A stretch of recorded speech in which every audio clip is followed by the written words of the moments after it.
वाहिगुरु जी का खालसा वाहिगुरु जी की फतेह। गुरु रूप गुरसवारी साध संगत जी, सतगुरु श्री गुरु अंगद देव जी महाराज श्री खंडूर साहब विच विराजमान हैं। संगतां हजूर दे चरनां ते आके शीश झुकाउंदियां हन ते जन्म मरण अपना कटवा के अपने घरां नूं जांदियां हन। जदों खंडूर दे खैरे जट्टां ने एक तपे दे कहे तो श्री गुरु अंगद देव जी महाराज नूं खंडूर तो कढ़ दिता ते गुरु जी खान रजादे दी झिड़ी छापरी पिंड चले गए ते श्री अंगद जी दे परम सेवक अमरदास जी ने आके ऐसा भाना वरताया भी तपा भी मर गया ते बारिश भी बहुत पई ते उस श्री अंगद देव जी ने श्री अमरदास जी ने कहा बई आपा जतलाउणा ठीक नहीं है, आपा जतलाउणा ठीक नहीं है। तुसीं यह अजोग काम करिया है, तुहानूं ये नहीं सी करना चाहिदा। सतगुरु जी दी गल सुन के श्री अमरदास जी कहन लगे, महाराज मैनूं अगे वास्ते शमार्ग बख्शो, दास तो भुल हो गई है, दास भुलनहार है। महाराज जी मैनू शमार्ग बख्शो। इस तरह श्री अमरदास जी ने बहुत बेनतियां सतगुरु जी ने कीतियां। सतगुरु जी ने आख्या जे तपा पाप करदा सी, जे तपा पाप करदा सी तां तुसीं उहनूं मरवा के की लैणा सी, अपने आप तुसीं वड्डा क्यों दस्सिया। गुरु घर सदा नीवा है, इत्थे हंकार नूं थां नहीं है। जे पाप करदा तपा तां उहदा दुख भोगदा, नरक भोगदा हो। पर श्री अमरदास जी ने सतगुरु जी दे चरण फड़ ले, आख्या परमेश्वर हे पिता जी, सतगुरु जी भुल हो गई है, इंसान खुन खुन भुलनहार है, आप बख्शनहार हो, बख्श दिओ जी, बख्श दिओ, बख्श दिओ। तो गुरु जी ने श्री अमरदास जी नूं बख्श दिता अते पक्किया कीता भी अगे नूं इदां दी कोई गलती नहीं होनी चाहिए, कोई अवग्या नहीं होनी चाहिए। ते उस तो उपरंत बहुत खैरे जट इकट्ठे हो के खंडूर दे श्री अमरदास श्री गुरु अंगद देव जी महाराज दे कोल चले गए। आखन लगे गुरु जी भी चलो फिर खंडूर नूं। सतगुरु जी कहन लगे तुसीं पहला सानू खंडूरों वापस कढ़िया, हुण तुसीं फिर कहने खंडूर नूं चलो। ये जदों चले जाओ कदे पिंडों निकल जाओ कदे फिर आ जाओ, ये चंगा नहीं है।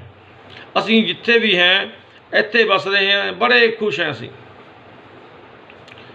तां उन्हां जट्टां ने बहुत भुल्लां बख्शवाइयां। हे महाराज बख्श लिओ, सातों तपे ने, सातों अनजानपणे विच असीं अनजान सी ते तपे ने जान बुझ के तुहाडे नाल इस तरह कराया है। महाराज जी साडा कोई दोष नहीं, सानूं बख्श दिओ। गुरु जी ने कहा असीं किसे नाल वैर नहीं रखदे, ना कोई साडा इदां दा मनसूबा है। तुसीं अपने नगर विच सुखी नाल वसो, असीं इत्थे ठीक हैं। पर जिमींदार ने बहुत बेनतियां करियां, गुरु जी नूं प्रसन्न कर लिया। सतगुरु जी का पलंग चुक के वो खैरे जट खंडूर नूं तुर पे। गुरु जी बड़े हसे, बड़े प्रसन्न होए भी वाह जटो। सतगुरु जी का पलंग चुक लिया उन्होंने पालकी च नहीं बिठाया सतगुरु जी नूं ते पलंगे चुक लिया। सतगुरु जी नूं दा पलंग चुक के वो जट खंडूर नूं तुर पे। जदों खंडूर नूं तुर पे राह दे विच खीओ भल्ला मिलिया, वो गुरु जी ने अपने घर लै गया। खीओ भल्ला ਉਹਦਾ ਰਾਹ 'ਚ ਨਗਰ ਆਉਂਦਾ ਸੀ, ਸਤਿਗੁਰੂ ਜੀ ਨੂੰ ਆਪਣੇ ਘਰ ਲੈ ਗਿਆ। ਬੜੀ ਸੇਵਾ ਕਰੀ ਸ਼ਰਧਾ ਦੇ ਨਾਲ। ਦੁਪਹਿਰ ਦਾ ਪ੍ਰਸਾਦਾ ਪਾਣੀ ਸਤਿਗੁਰੂ ਜੀ ਨੇ ਛਕਾਇਆ। ਜਿਤਨੀ ਨਾਲ ਸੰਗਤ ਸੀ, ਜਿਤਨੀ ਨਾਲ ਸਤਿਗੁਰੂ ਜੀ ਦੇ ਖਹਿਰਿਆਂ ਦੀ ਸੰਗਤ ਤੇ ਗੁਰੂ ਜੀ ਦੀ ਹੋਰ ਸੰਗਤ ਸੀ, ਸਭ ਨੂੰ ਪ੍ਰਸਾਦਾ ਪਾਣੀ ਛਕਾਇਆ। ਕੋਈ ਭੁੱਖਾ ਨਹੀਂ ਰਿਹਾ। ਇਸ 'ਤੇ ਜਦੋਂ ਸਤਿਗੁਰੂ ਜੀ ਤੁਰਨ ਲੱਗੇ, ਉੱਥੋਂ ਸ਼੍ਰੀ ਅਮਰਦਾਸ ਜੀ ਨੇ ਬਚਨ ਕੀਤਾ ਵੀ ਹੇ ਖੀਓ ਭੱਲੇ, ਤੂੰ ਮੇਰੇ ਗੁਰੂ ਨੂੰ, ਤੁਸੀਂ ਮੇਰੇ ਗੁਰੂ ਨੂੰ ਪ੍ਰਸੰਨ ਕਰਿਆ ਹੈ, ਤੁਹਾਡੇ ਘਰੇ ਬਹੁਤ ਸੁੱਖ ਦੇਣ ਵਾਲੀ ਔਲਾਦ ਪੈਦਾ ਹੋਵੇਗੀ। ਇਸ ਤਰ੍ਹਾਂ ਦੇ ਬਚਨ ਸ਼੍ਰੀ ਅਮਰਦਾਸ ਜੀ ਨੇ ਘਰੇ ਗੁਰੂ ਜੀ ਖੰਡੂਰ ਆ ਕੇ ਵਸ ਗਏ।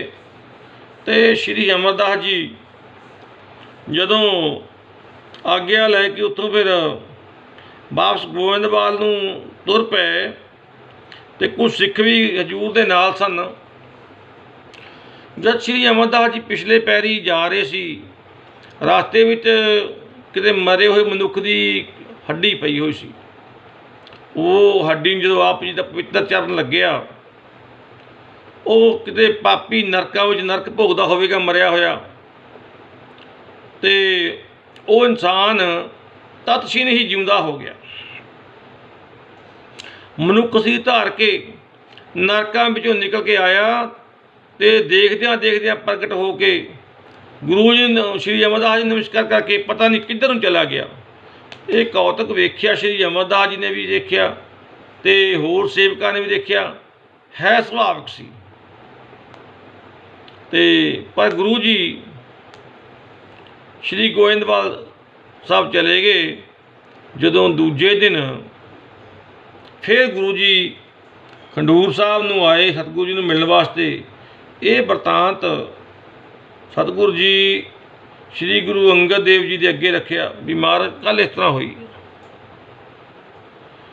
ਤਾਂ ਸ਼੍ਰੀ ਗੁਰੂ ਅੰਗਦ ਦੇਵ ਜੀ ਮਹਾਰਾਜ ਨੇ ਆਖਿਆ ਵੀ ਹੁਣ ਤੁਸਾਂ ਸਾਡੇ ਹੁਕਮ ਤੋਂ ਬਿਨਾਂ ਖੰਡੂਰ ਸਾਹਿਬ ਨਹੀਂ ਆਉਣਾ। ਸਿੱਖ ਨੂੰ ਅਜ਼ਮਤ ਨਹੀਂ ਦਿਖਾਉਣੀ ਚਾਹੀਦੀ। ਚਲੋ ਤੁਸੀਂ ਜਾਣ ਬੁੱਝ ਕੇ ਨਹੀਂ ਕੀਤਾ, ਇਹ ਤੋਂ ਅਣਜਾਣ ਪੁਣੇ 'ਚ ਤੁਹਾਡਾ ਚਰਨ ਉਹਨੂੰ ਲੱਗਿਆ ਹੈ, ਮੁਰਦੇ ਦੀ ਹੱਡੀ ਨੂੰ। ਪਰ ਤੁਸੀਂ ਅੱਗੇ ਵਾਸਤੇ ਸਾਡੇ ਹੁਕਮ ਤੋਂ ਬਿਨਾਂ ਖੰਡੂਰ ਨੂੰ ਨਹੀਂ ਆਉਣਾ। ਗੁਰੂ ਅੰਗਦ ਦੇਵ ਜੀ ਨੇ ਜਦੋਂ ਇਹ ਬਚਨ ਕੀਤਾ ਤਾਂ ਹਜ਼ੂਰ ਨੇ ਮੰਨ ਲਿਆ, ਅਤੇ ਉਸ ਤੋਂ ਬਾਅਦ ਗੁਰੂ ਸ਼੍ਰੀ ਅਮਰਦਾਸ ਜੀ ਸ਼ਾਮਾਂ ਪਈਆਂ ਅਤੇ ਫਿਰ ਸਤਿਗੁਰੂ ਜੀ ਨਮਸਕਾਰ ਕਰਕੇ ਆਪਣੇ ਕੁਝ ਸੇਵਕਾਂ ਨੂੰ ਨਾਲ ਲੈ ਕੇ ਬੱਲੂ ਆਦਿ ਨੂੰ ਫਿਰ ਸ਼੍ਰੀ ਗੋਇੰਦਵਾਲ ਸਾਹਿਬ ਆ ਗਏ। ਆ ਕੇ ਬਹੁਤ ਮਿੰਨਤਾਂ ਕਰੀਆਂ,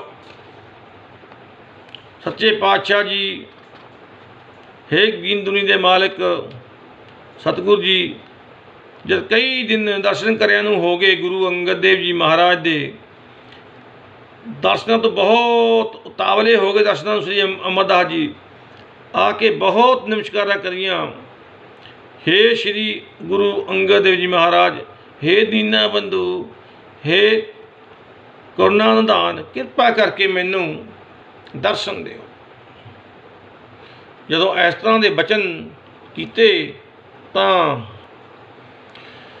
ਬਹੁਤ ਬੇਨਤੀਆਂ, ਬਹੁਤ ਜੋਦਰੀਆਂ ਜਦੋਂ ਕੀਤੀਆਂ ਤਾਂ ਸ਼੍ਰੀ ਗੁਰੂ ਅੰਗਦ ਦੇਵ ਜੀ ਮਹਾਰਾਜ ਸ਼੍ਰੀ ਅਮਰਦਾਸ ਜੀ ਨੂੰ ਦਰਸ਼ਨ ਦੇਣ ਵਾਸਤੇ ਗੋਇੰਦਵਾਲ ਸਾਹਿਬ ਨੂੰ ਤੁਰ ਪਏ।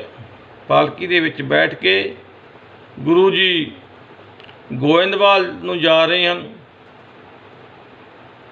ਉਸ ਨਗਰ ਪਹੁੰਚਣ ਤੋਂ ਹਲੇ ਦੇਰੀ ਸੀ। श्री अमरदास जी को पता लग गया भी गुरु जी आ रहे हैं।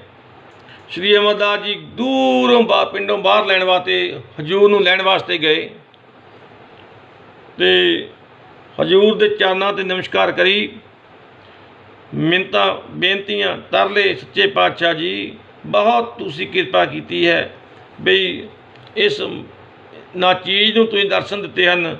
सतगुरु जी की जो बहुत उपमा की तो सतगुरु जी ने पालकी उत्ते छड्डती, सिक्खां नूं आख्या पालकी लैके जाओ, असीं तुर के जावांगे अमरदास जी नाल।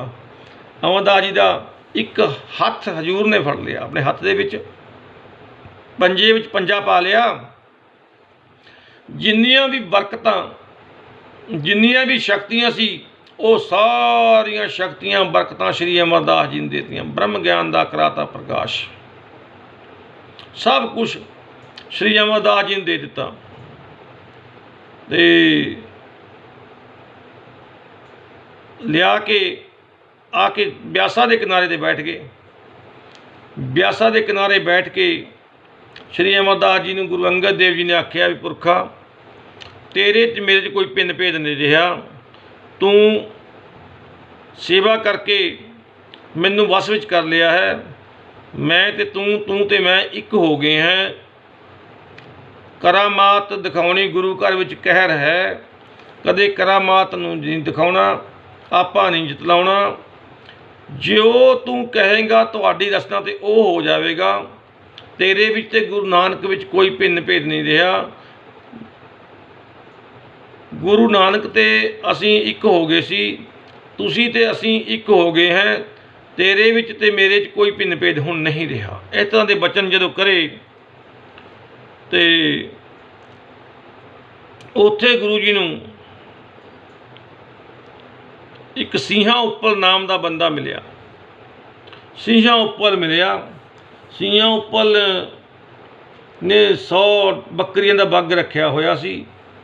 वो कहन लग्या, गुरु जी ने पूछया भी तू ये बकरियां का बग क्यों रखिया होया है? वो कहन लग्या जी मैं इहदा देवी नूं भेटा दूँगा बकरियां दी ते मुंडन करांगा अपने पुत्र का।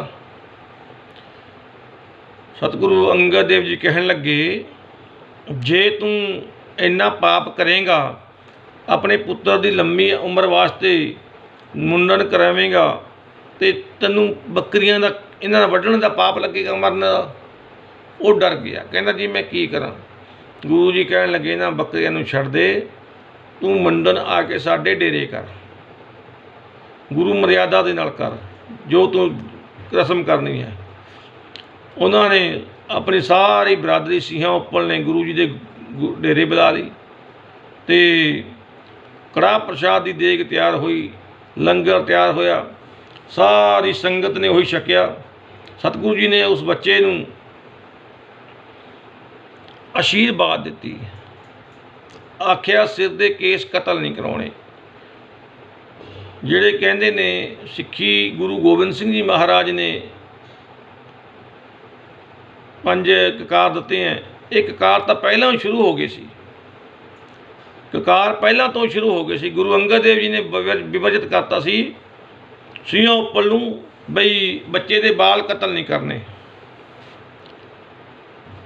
ते सिंहा उप्पल ते उहदी बरादरी सतगुरु जी के डेरे विच बड़ी खुश हुई ते गुरु गुरु करदी अपने घर नूं चले गई।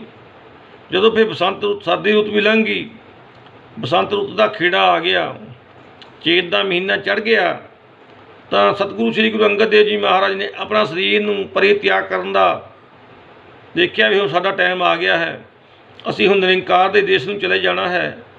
तो आप जी ने बाबा बुढ़ा जी नूं बचन किया भी श्री अमरदास जी ने बुलाओ। तो उन्होंने बुला के अज ही बहुत सुंदर कपड़े पहना के साढ़े कोल लैके आओ। तो बाबा बुढ़ा जी ने झटपट सेवादार भेजा भी जा गोविंदवाल साहब तो श्री अमरदास जी ने सद के लिया। श्री अमरदास जी आ गए, हुक्म सुनते सार सुध की न सुध रही, बुद्ध की न बुद्ध रही। उसे छिन गुरु जी श्री अमरदास जी सतगुरु जी का हुक्म सुनते सार ਵਾਪਸ ਸ੍ਰੀ ਗੋਇੰਦਵਾਲ ਸਾਹਿਬ ਤੋਂ ਖਡੂਰ ਨੂੰ ਆ ਗਏ ਤੇ ਬਾਬਾ ਬੁੱਢਾ ਸਾਹਿਬ ਜੀ ਨੇ ਆਖਿਆ ਵੀ ਮਹਾਰਾਜ ਇਸ ਤਰ੍ਹਾਂ ਦਾ ਸਤਿਗੁਰੂ ਜੀ ਦਾ ਹੁਕਮ ਹੈ ਵੀ ਬਿਆਸਾ ਤੋਂ ਇਸ਼ਨਾਨ ਕਰਕੇ ਚੰਗੇ ਕੱਪੜੇ ਪਹਿਨ ਕੇ ਚੰਗਾ ਸਿਰ 'ਤੇ ਪਗੜੀ ਸਜਾ ਕੇ ਗੁਰੂ ਜੀ ਦੇ ਕੋਲ ਜਾਣਾ ਹੈ। ਤਾਂ ਸ਼੍ਰੀ ਅਮਰਦਾਸ ਜੀ ਨੇ ਇਵੇਂ ਹੀ ਕੀਤਾ। ਸੁੰਦਰ ਕੱਪੜੇ ਪਹਿਨ ਲਏ, ਚਿੱਟੇ ਰੰਗ ਦੇ ਕੱਪੜੇ ਹਜੂਰ ਸਦਾ ਹੀ ਪਹਿਨਦੇ ਹੁੰਦੇ ਸਨ। ਕੋਈ ਰੰਗਦਾਰ ਕੱਪੜਾ ਨਾ ਕਿਸੇ ਨੂੰ ਪਹਿਨਣ ਦਿੰਦੇ ਸਨ, ਨਾ ਖੁਦ ਪਹਿਨਦੇ ਸਨ। ਚਿੱਟੇ ਕੱਪੜੇ ਪਹਿਨ ਕੇ ਅਤੇ ਇਸ਼ਨਾਨ ਆਦਿ ਕਰਕੇ ਸਤਿਗੁਰੂ ਜੀ ਦੇ ਕੋਲ ਗਏ। ਸ਼੍ਰੀ ਗੁਰੂ ਅੰਗਦ ਦੇਵ ਜੀ ਮਹਾਰਾਜ ਨੇ ਗੁਰੂ ਸ਼੍ਰੀ ਅਮਰਦਾਸ ਜੀ ਨੂੰ ਆਪਣੇ ਪਵਿੱਤਰ ਸਿੰਘਾਸਨ 'ਤੇ ਬਿਠਾਇਆ। 5 ਪੈਸੇ ਅਤੇ ਇੱਕ ਨਾਰੀਅਲ ਗੁਰੂ ਜੀ ਦੇ ਅੱਗੇ ਰੱਖ ਕੇ ਆਪ ਪਰਿਕਰਮਾ ਕਰਕੇ ਮੱਥਾ ਟੇਕ ਦਿੱਤਾ। ਆਪਣੇ ਦੋਨੇ ਪੁੱਤਰ ਦਾਤੂ ਜੀ ਅਤੇ ਦਾਸੂ ਜੀ ਨੂੰ ਆਖਿਆ ਤੁਸੀਂ ਵੀ ਸ਼੍ਰੀ ਅਮਰਦਾਸ ਜੀ ਨੂੰ ਨਮਸਕਾਰ ਕਰੋ, ਮੱਥਾ ਟੇਕੋ। ਤਾਂ ਉਹ ਕਹਿਣ ਲੱਗੇ ਅਸੀਂ ਗੁਰੂ ਪੁੱਤਰ ਹਾਂ, ਅਸੀਂ ਪੂਜਾ ਦੇ ਅਧਿਕਾਰੀ ਹਾਂ, ਅਸੀਂ ਕਿਸੇ ਸਿੱਖ ਸੇਵਕ ਦੇ ਚਰਨਾਂ 'ਤੇ ਮੱਥਾ ਨਹੀਂ ਟੇਕਣਾ, ਸਾਨੂੰ ਨਹੀਂ ਇਹ ਬਣ ਆਉਂਦਾ। ਤਾਂ ਫਿਰ ਸਤਿਗੁਰੂ ਜੀ ਨੇ ਕੋਈ ਵਚਨ ਨਹੀਂ ਕੀਤਾ। ਸਤਿਗੁਰੂ ਜੀ ਨੇ ਸਿੱਖ ਸੰਗਤ ਨੂੰ ਆਖਿਆ ਭਾਈ ਜਿਸ ਨੇ ਆਪਣੇ ਅੰਤਮ ਸਮੇਂ ਨਿਰੰਕਾਰ ਦੇ ਦੇਸ਼ ਨੂੰ ਜਾਣਾ ਹੈ ਉਹ ਸ਼੍ਰੀ ਅਮਰਦਾਸ ਜੀ ਦੇ ਚਰਨਾਂ 'ਤੇ ਨਮਸਕਾਰ ਕਰ ਮੱਥਾ ਟੇਕ ਦਿਓ। ਸਭ ਤੋਂ ਪਹਿਲਾਂ ਬਾਬਾ ਬੁੱਢਾ ਸਾਹਿਬ ਜੀ ਨੇ ਨਮਸਕਾਰ ਕੀਤੀ। ਉਸ ਤੋਂ ਬਾਅਦ ਜਿਤਨੇ ਵੀ ਸਿੱਖ ਸੰਗਤਾਂ ਸੀ ਸਭ ਨੇ ਸ਼੍ਰੀ ਅਮਰਦਾਸ ਜੀ ਨੂੰ ਯਥਾ ਸ਼ਕਤ ਭੇਟਾਂ ਵੰਡੀਆਂ, ਭੇਟਾਵਾਂ ਦਿੱਤੀਆਂ ਅਤੇ ਮੱਥੇ ਟੇਕੇ। ਅਤੇ ਗੁਰੂ ਜੀ ਨੇ ਆਖਿਆ ਵੀ ਅਮਰਦਾਸ ਜੀ ਇਹ ਰਾਜ ਯੋਗ ਦਾ ਸਿੰਘਾਸਨ ਹੈ, ਇਹ ਰਾਜ ਯੋਗ ਦਾ ਸਿੰਘਾਸਨ ਹੈ, ਇਹਦੇ 'ਤੇ ਬੈਠ ਕੇ ਸੁਭਾਇਮਾਨ ਹੋ ਕੇ ਤੁਸੀਂ ਹੁਣ ਗਿਆਨ ਦਾ ਪ੍ਰਕਾਸ਼ ਕਰੋ। ਇਹ ਰਾਜ ਯੋਗ ਦਾ ਵੱਡਾ ਸਿੰਘਾਸਨ ਹੈ, ਪਵਿੱਤਰ ਸਿੰਘਾਸਨ ਹੈ ਰਾਜ ਯੋਗ ਦਾ। ਇਹ 'ਤੇ ਬੈਠ ਕੇ ਤੁਸੀਂ ਹੁਣ ਗਿਆਨ ਦਾ ਪ੍ਰਕਾਸ਼ ਕਰੋ, ਸੰਗਤਾਂ ਨੂੰ ਗਿਆਨ ਵੰਡੋ। ਜਦੋਂ ਗੁਰਿਆਈ ਦੀ ਰਸਮ ਪੂਰੀ ਹੋ ਲਈ ਫਿਰ ਸਿੱਖ ਸੰਗਤਾਂ ਵਿਚਾਰ ਕਰਨ ਲੱਗੀਆਂ। ਉਹ ਦਿਨ ਲੰਘ ਗਿਆ, ਦੂਜਾ ਦਿਨ ਆ ਗਿਆ। ਸਿੱਖ ਸੰਗਤਾਂ ਵਿਚਾਰ ਕਰਨ ਲੱਗੀਆਂ ਵੀ ਗੁਰੂ ਨਾਨਕ ਦੇਵ ਜੀ ਸਣਦੇਹੀ ਸੱਚਖੰਡ ਚਲੇ ਗਏ ਸੀ, ਕਬੀਰ ਜੀ ਵੀ ਸਣਦੇਹੀ ਸੱਚਖੰਡ ਚਲੇ ਗਏ ਸੀ, ਵੀ ਗੁਰੂ ਜੀ ਪਤਾ ਨਹੀਂ ਸਣਦੇਹੀ ਸੱਚਖੰਡ ਜਾਣਗੇ ਜਾਂ ਕਿਵੇਂ ਕਰਨਗੇ ਕਿਵੇਂ ਨਹੀਂ। ਜਦੋਂ ਦੇਖਿਆ ਗੁਰੂ ਜੀ ਆਪਣੇ ਸਿੰਘਾਸਨ 'ਤੇ ਹੈ ਹੀ ਨਹੀਂ ਸੀ, ਅਲੋਪ ਹੋ ਗਏ ਸਿੰਘਾਸਨ ਤੋਂ। ਸੰਗਤਾਂ ਵਿੱਚ ਹਾਹਾਕਾਰ ਮਚ ਗਈ ਵੀ ਗੁਰੂ ਜੀ ਸਰੀਰ ਛੱਡ ਗਏ, ਗੁਰੂ ਜੀ ਸਰੀਰ ਛੱਡ ਗਏ। ਸ਼੍ਰੀ ਅਮਰਦਾਸ ਜੀ ਲੰਗਰ ਵਿੱਚ ਸੇਵਾ ਕਰ ਰਹੇ ਸੀ। ਉਸ ਸਮੇਂ ਲੰਗਰ ਵੱਲੋਂ ਦੌੜ ਕੇ ਜਦੋਂ ਉੱਧਰ ਆਏ ਦੇਖਿਆ ਸਤਿਗੁਰੂ ਜੀ ਦਾ ਸਿੰਘਾਸਨ ਖਾਲੀ ਹੈ, ਸਿੰਘਾਸਨ 'ਤੇ ਆਪ ਬਿਰਾਜਮਾਨ ਨਹੀਂ। ਤਾਂ ਆਪ ਜੀ ਨੇ ਅੰਤਰ ਧਿਆਨ ਹੋ ਕੇ ਬੇਨਤੀ ਕੀਤੀ ਸੱਚੇ ਪਾਤਸ਼ਾਹ ਹੇ ਦੀਨ ਦੁਨੀਆ ਦੇ ਮਾਲਕ ਆਪ ਕਿਸ ਵਾਸਤੇ ਅਲੋਪ ਹੋ ਗਏ ਹੋ? ਮਹਾਰਾਜ ਜੀ ਆਪ ਕਿਸ ਵਾਸਤੇ ਅਲੋਪ ਹੋ ਗਏ ਹੋ? ਮਹਾਰਾਜ ਸੰਗਤਾਂ ਦੀ ਇਹ ਜਿਹੜੀ ਸ਼ੰਕਾ ਹੈ ਇਹ ਨਿਵਰਤ ਕਰਨ ਵਾਸਤੇ ਕਿਰਪਾ ਕਰਕੇ ਦਰਸ਼ਨ ਦੇ ਕੇ ਸਾਨੂੰ ਨਿਹਾਲ ਕਰੋ, ਸੰਗਤਾਂ ਨੂੰ ਨਿਹਾਲ ਕਰੋ, ਕਿਰਤਾਰਥ ਕਰੋ। ਜਿਸ ਤਰ੍ਹਾਂ ਪਹਿਲਾਂ ਜਗਤ ਮਰਿਆਦਾ ਦੇ ਨਾਲ ਸਰੀਰ ਛੱਡਦਾ ਰਿਹਾ ਹੈ, ਕਿਰਪਾ ਕਰੋ ਉਸ ਤਰ੍ਹਾਂ ਹੀ ਆਪ ਵੀ ਮਰਿਆਦਾ ਦੀ ਪਾਲਣਾ ਕਰੋ।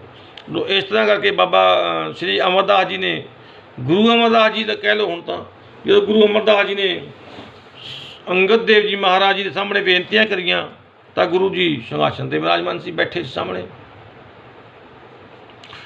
ਜਿਹੜਾ ਉਹ ਕੁੱਤਾ ਨਿਊਜ਼ੀਲੈਂਡ ਵਾਲਾ ਕਹਿੰਦਾ ਵੀ ਗੁਰੂ ਕਿਹੜਾ ਮੰਦਾਰੀ ਸੀ, ਉਹ ਗੁਰੂ ਨੂੰ ਮੰਦਾਰੀ ਸ਼ਬਦ ਵਰਤਦਾ ਗੁਰੂ ਕਹਿੰਦਾ ਗੁਰੂ ਮੰਦਾਰੀ ਸੀ। ਉਹਦਾ ਇੱਦਾਂ ਪੁੱਛਦਾ ਹੈ, ਉਹਨੂੰ ਅਕਲ ਦੇ ਅੰਨੇ ਨੇ ਪੁੱਛੇ, ਅਕਲ ਦੇ ਅੰਨੇ ਉਹਨੂੰ ਪੁੱਛੇ ਬੇਵਕੂਫ ਇਨਸਾਨ ਨੂੰ ਉਹ ਸ਼ਕਤੀਆਂ ਬਰਕਤਾਂ ਗੁਰੂ ਸਿੱਖਾਂ ਦੇ ਚਰਨਾਂ 'ਚ ਰੁਲਦੀਆਂ ਨੇ ਸਿੱਧੀਆਂ ਤਾਂ ਗੁਰਸਿੱਖਾਂ ਦੇ ਚਰਨਾਂ 'ਚ ਰੁਲਦੀਆਂ ਨੇ। ਉਹ ਤਾਂ ਆਪ ਗੁਰੂ ਸੀ, ਉਹ ਤਾਂ ਆਪ ਨਾਰਾਇਣ ਸੀ, ਜੋ ਮਰਜ਼ੀ ਕਰ ਦਿੰਦੇ, ਜਦੋਂ ਮਰਜ਼ੀ ਗੁਪਤ ਹੋ ਜਾਂਦੇ, ਜਦੋਂ ਮਰਜ਼ੀ ਉਹ ਪ੍ਰਗਟ ਹੋ ਜਾਂਦੇ।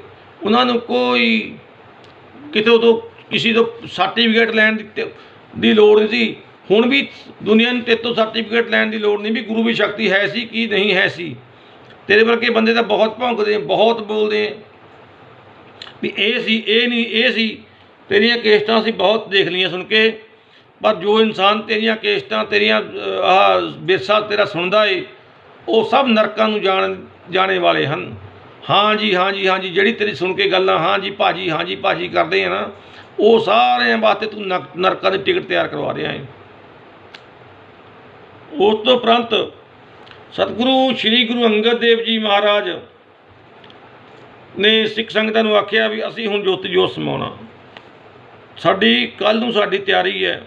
ਦੂਸਰੇ ਦਿਨ ਗੁਰੂ ਅੰਗਦ ਦੇਵ ਜੀ ਮਹਾਰਾਜ ਜੀ ਨੇ ਆਪਣਾ ਕੁਸ਼ਾ ਦਾ ਆਸਨ ਕਰਕੇ ਜਦੋਂ ਲੇਟਣ ਲੱਗੇ ਆਖਿਆ ਵੀ ਸਾਡੀ ਜਿਹੜੇ ਸੰਸਕਾਰ ਹੈ ਸਾਡੇ ਸਰੀਰ ਦਾ, ਉਹ ਜਿੱਥੇ ਅਮਰਦਾਸ ਜੀ ਠੇਡਾ ਲਾ ਕੇ ਡਿੱਗੇ ਸੀ, ਜੋ ਜਲਾਹੇ ਦੀ ਖੱਡੀ ਦੇ ਕੋਲੇ, ਉੱਥੇ ਉਹਦੇ ਲਾਗੇ ਕਰ ਦੇਣਾ।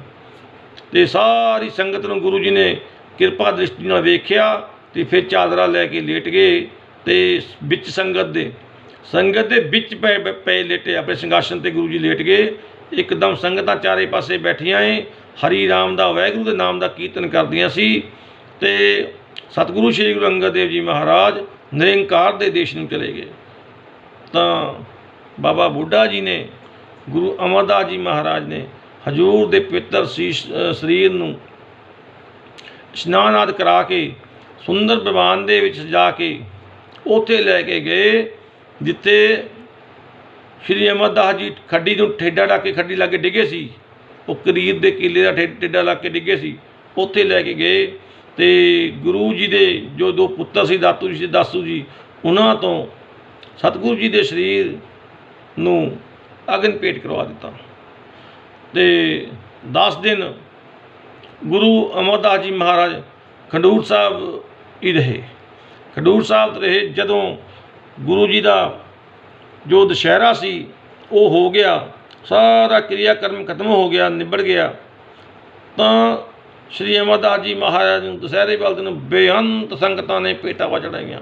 ਮਾਇਆ ਦੇ ਅੰਬਾਰ ਲੱਗ ਗਏ, ਮਾਇਆ ਦੇ ਅੰਬਾਰ ਲੱਗ ਗਏ। ਇੰਨੀ ਸੰਗਤਾਂ ਨੇ ਗੁਪਤ ਪ੍ਰਗਟ ਜਿਹੜੇ ਦੇਵਤੇ, ਉਹ ਵੀ ਆ ਕੇ ਨਮਸਕਾਰਾਂ ਕਰੀ। ਉਹਨਾਂ ਨੇ ਵੀ, ਉਹ ਵੀ ਹੁਣ ਲੋਕ ਦੰਦ ਕੱਢੋਗੇ ਵੀ ਦੇਵਤੇ ਵੀ ਆ ਗਏ ਜੀ, ਲਓ ਜੀ, ਵੀ ਉਹ ਗੁਪਤ ਪ੍ਰਗਟ ਦੇਵਤਿਆਂ ਨੇ ਆ ਕੇ ਉੱਥੇ ਨਮਸਕਾਰਾਂ ਕਰੀਆਂ ਗੁਰੂ ਅਮਰਦਾਸ ਜੀ ਮਹਾਰਾਜ ਨੂੰ।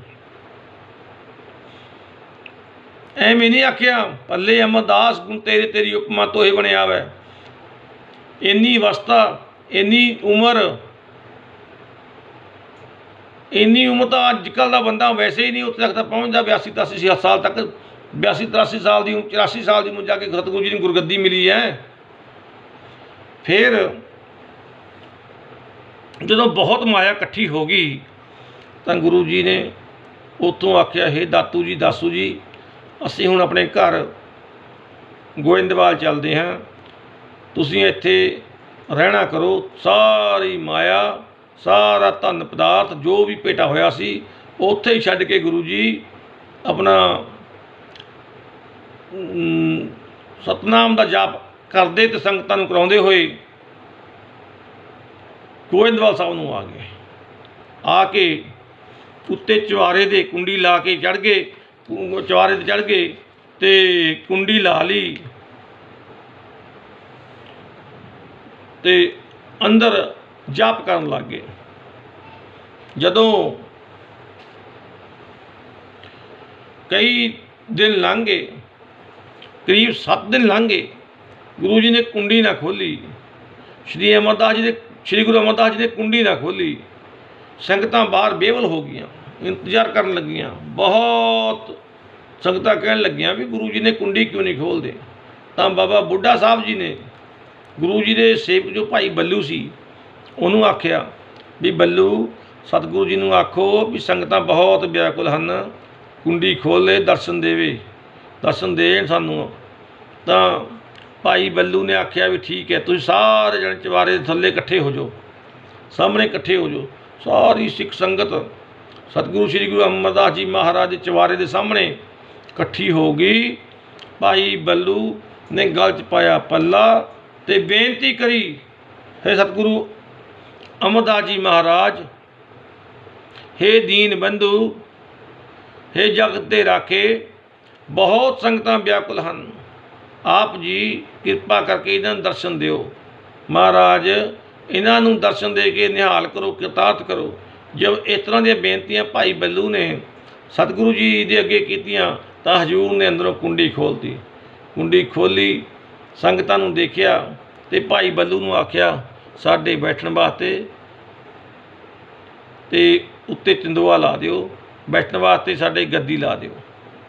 तां भाई बल्लू ने बाबा बुढ़ा साहब जी आदि नूं दस के बड़ा सुंदर चंदोआ सतगुरु जी के उपर ताण दिता। एक बाहर जगह देख के, सुंदर जगह देख के, अते जिथे किते पहला गुरु जी गुरु श्री अमरदास जी बैठा करते सन, वो जगह ते वधिया एक गद्दी गुरु जी के वास्ते बिछाउणा बिछा के उत्ते सुंदर संघासन गुरु जी का ला दिता ते उत्ते महाराज दे चंदोआ ताणता। तो सतगुरु जी ने जो दसिया भाई बुढ़ा साहब जी ने, बाबा बुढ़ा जी ने भी महाराज जी हजूर के हुक्म मूजिब, हुक्म मुताबिक जो आप जी ने कहा तिवें हो गया है।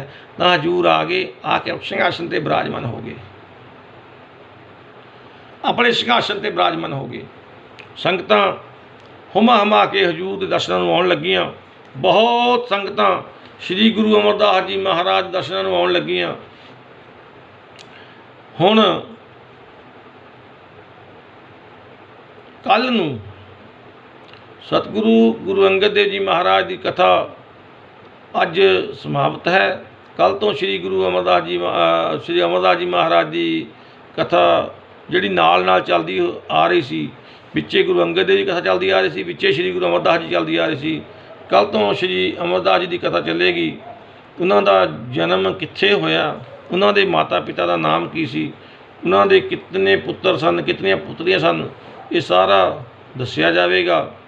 उस तो उपरांत गुरु जी की कथा अगे वधाई जाएगी। होइयां भुलां दी माफ़ी दिओ जी,